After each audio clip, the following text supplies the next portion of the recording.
habillent dans l'église, les gens qui se mécomportent dans l'église. Il y a des gens qui n'ont pas de respect de l'église et qui viennent dans l'église en train de se passer des adresses. Il y a même, je ne sais pas, des amitiés, des couples qui se forment dans l'église pendant que nous prêchons et l'autre là est en train de piquer la sœur qui est à côté. Mais bien aimé, l'église aujourd'hui ressemble à ça. Il y a des gens qui viennent chercher, je n'allais pas venir aujourd'hui, mais je suis venu tout simplement pour récolter mes dettes. Et à l'église. L'église aujourd'hui, mes bien-aimés, il y a des gens qui sont là et qui acclament quand le pasteur prêche, mais sauf qu'ils ne l'aiment pas. Alléluia.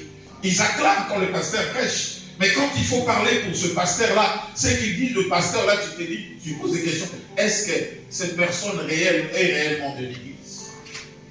Il y a une maman qui est devenue un jour, ça faisait très très longtemps.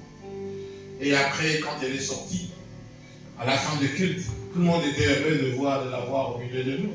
Mais il y a des gens qui l'ont suivi après pour dire que voilà, Dieu veut nous faire quoi ici? Amen. Donc, nous avons deux catégories de gens qui sont là pour empêcher les gens de venir à l'église. Amen, amen. Il y a des gens qui surveillent que l'église, bien aimé, ne puisse pas prospérer. Il y a déjà, la façon de faire, leur pratique ne correspond pas aux gens de l'église. Ils peuvent te balancer un langage, tu te regrettes, tu te dis, est-ce qu'elle est ou il est vraiment chrétien? C'est-à-dire l'image, mes bien-aimés, c'est assombri dans l'église. On ne peut jamais voir le bonheur qu'on voyait autrefois à l'église. Comme frère Patrice disait que j'ai cherché le monde, j'ai trouvé le monde dans l'église. Amen, amen. C'est-à-dire là où les jeunes, où les gens se réunissent, c'est là où j'ai vu beaucoup de pratiques du monde. Mais malgré ça, l'église ne dépend pas de la caricature que toi tu fais. L'église dépend de la manière dont toi tu la conçois. De la manière dont toi tu la reçois. Amen, amen. C'est pourquoi nous pouvons venir, l'église c'est comme l'école. Le même cours, le même question, mais il y a toujours le premier et il y aura aussi le dernier. Amen, amen. Celui ou ceux qui n'auront pas compris.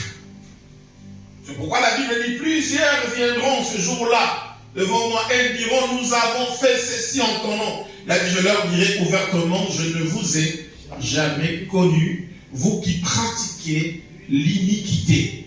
L'iniquité, c'est quoi? L'iniquité, c'est cette facilité ou c'est cette action, mais bien aimé, de demeurer dans la faute sans pour autant chercher à changer. C'est-à-dire, tu commences à nourrir tes fautes. Tu commences à donner raison à tes fautes.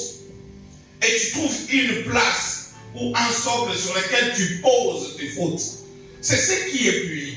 Le péché, mais bien aimé, Dieu te voit parce que c'est une manière de trébucher.